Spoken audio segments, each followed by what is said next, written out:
പഞ്ചനക്ഷത്ര ഹോട്ടലിനെ ലജ്ജിപ്പിക്കും വിധം നമ്മൾ പറഞ്ഞു വെച്ച ആശുപത്രിയിലാണ് ഒരു കെട്ടിടം ഇടിഞ്ഞു വീട് ഒരു സ്ത്രീ മരിച്ചുപോയത്.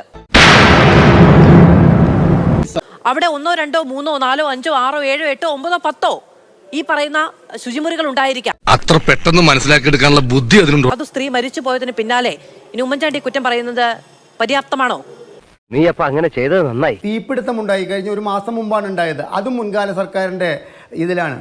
ആളുകൾ തുലനം ചെയ്യേണ്ടത് ഉമ്മൻചാണ്ടി സർക്കാരിന്റെ കാലത്ത് അതുണ്ടോ, ഉമ്മൻചാണ്ടി സർക്കാരിന്റെ കാലത്ത് ഇതുണ്ടോ? കുടുങ്ങിയിട്ടില്ല. ശരി, അവനവന്റേതല്ലോ, നാട്ടുകാരുടേതല്ലേ. നമ്മുടെ മുഖ്യമന്ത്രി അടക്കമുള്ളവർ അവർക്ക് വേണ്ടി പ്രത്യേകമായി ഒരുക്കി വെച്ച സംവിധാനങ്ങളല്ല എങ്കിൽ ഒരു മെഡിക്കൽ കോളേജിലെയോ ജനറൽ ആശുപത്രിയിലെയോ ഒക്കെ ഒരു ടോയ്ലറ്റിൽ വരെ പോയി നോക്കട്ടെ, ഒരു ദിവസം പോലും പോകില്ല. ഒരു ആധുനിക ആശുപത്രി തന്നെ അതിങ്ങോട്ട് പറഞ്ഞോളൂ. അതെന്തിനാണ് വിഴുങ്ങിയത്? പഞ്ചനക്ഷത്ര ഹോട്ടലിനെ ലജ്ജിപ്പിക്കും വിധം നമ്മൾ പറഞ്ഞു വെച്ച ആശുപത്രിയിലാണ് ഒരു കെട്ടിടം ഇടിഞ്ഞു വീട് ഒരു സ്ത്രീ മരിച്ചുപോയത്.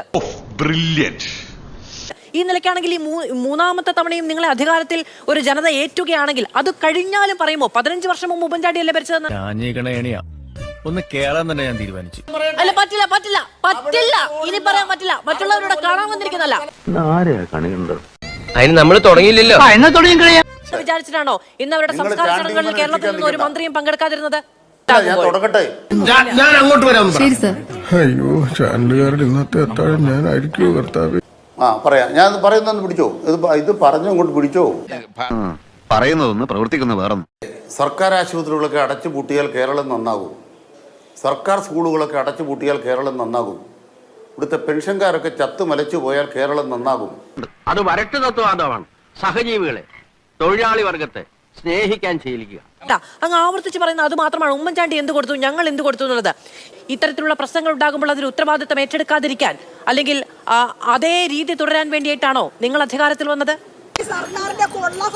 സർക്കാർ ജീവനക്കാർക്ക് ശമ്പളവും പെൻഷനോട് കൊടുത്താൽ പിന്നെ ആ കടം വീട്ടാനുള്ള കാശ് കണ്ടെത്തുന്ന 2000 കൂടി പുറമെന്ന് കടമെടുക്കണം. നിങ്ങൾക്ക് നാണമുണ്ടോ ഇത് പറയാൻ? അത്രേ എനിക്ക് പറയാനുള്ളത്. അപ്പൊ എങ്ങനെയാണ് തൊട്ട് തലേ സർക്കാർ എന്നുള്ള ഒരൊറ്റ കാരണം മാത്രം പറഞ്ഞുകൊണ്ട് പോകാൻ പറ്റുന്നത്? തിരുവനന്തപുരം മെഡിക്കൽ കോളേജിൽ പ്രശ്നമുണ്ടായിട്ടുണ്ടെങ്കിൽ അത് UDF സർക്കാരിന്റെ കാലത്തെ തുടർച്ച. അതിൽ ഞാൻ ഇന്ന് ഖേദിക്കുന്നു. ഉള്ള പ്രശ്നമുണ്ടായതിനു ശേഷം 3 വർഷം കേരളം ഭരിച്ചു, യാഥാർത്ഥ്യമാണ്. പക്ഷേ 2023 ജൂലൈ 18 അദ്ദേഹം മരിച്ചുപോയി. ഇനി അദ്ദേഹത്തിന് രാജിവെക്കാൻ കഴിയില്ല. അത് ഞങ്ങളുടെ കുഴപ്പം കൊണ്ടല്ല. പെയിന്റിങ്ങിലാണ് നിൽക്കുന്നത്. അപ്പൊ ഞാൻ നോക്കിയപ്പോൾ പെയിന്റ് അടിച്ചോണ്ടിരിക്കുക. 68 വർഷം ആയിട്ടുള്ള ഒരു ബിൽഡിംഗ് ആണ്. അതിന് പെയിന്റിങ് അടിച്ച് പെയിന്റിന്റെ പുറത്താണ് നിലനിർത്തുന്നത്.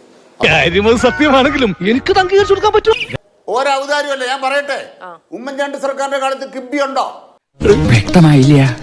വ്യക്തമായില്ലേ? ഉമ്മൻചാണ്ടി സർക്കാരിന്റെ കാലത്ത് ആർദ്രം മിഷൻ ഉണ്ടോ?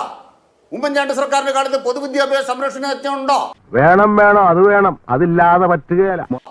ഉമ്മൻചാണ്ടി സർക്കാരിന്റെ കാലത്ത് ദേശീയപാത കൊടുക്കാൻ 6150 കോടി ഉണ്ടോ അവിടെ? സാധിക്കുന്നുണ്ടോ? തുടരെ ഇങ്ങനെ മണ്ടത്തരം പറഞ്ഞുകൂടാ. ഉമ്മൻചാണ്ടി സർക്കാരിന്റെ കാലത്ത് 24 മണിക്കൂർ കറണ്ട് കിട്ടുന്ന മുതലുള്ള സംവിധാനത്തിൽ ഇലക്ട്രിസിറ്റിയെ മാറ്റിയിട്ടുണ്ടോ? K-ഫോൺ പദ്ധതി ഉണ്ടോ?